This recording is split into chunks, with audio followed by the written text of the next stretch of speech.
Greetings! In this video we are going to be looking at the variation on a Spanish theme found on page 47 of the Christopher Parkening Classical Guitar Method, Volume 1. This theme is borrowed from a famous prelude by Isaac Albéniz. I'm going to go ahead and perform the piece and then I'll provide some playing recommendations.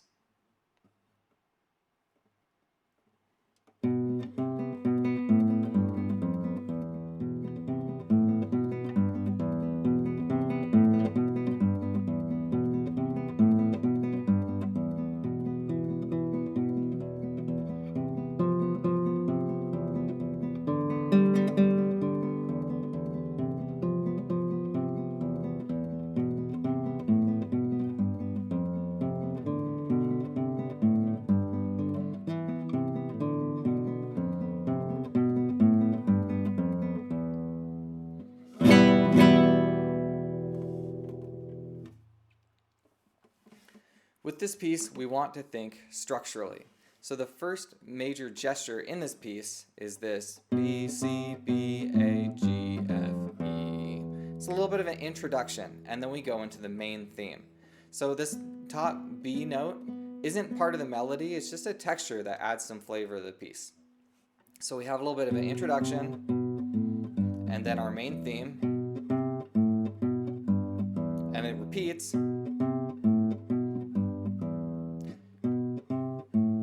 Again, and then we have a new gesture. And I would encourage you to let these ring out.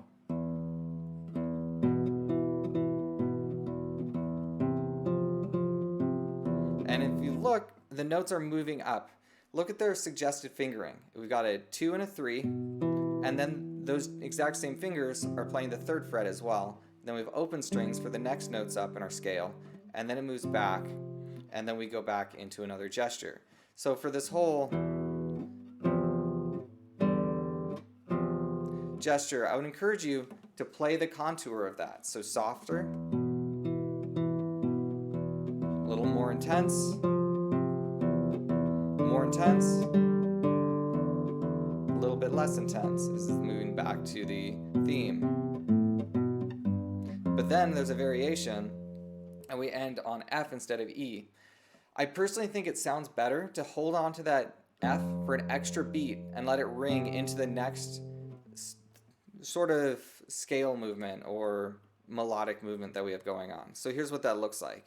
Starting at the beginning of that system at measure 17,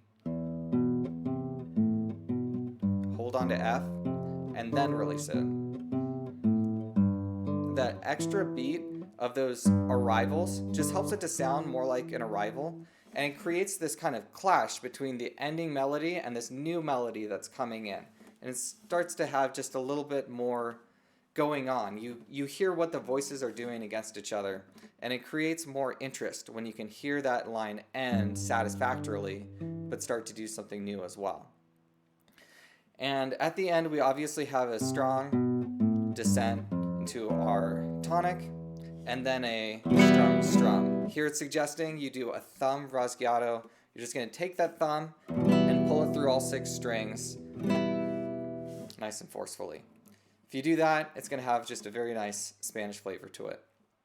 Those are my recommendations for how to interpret the piece musically.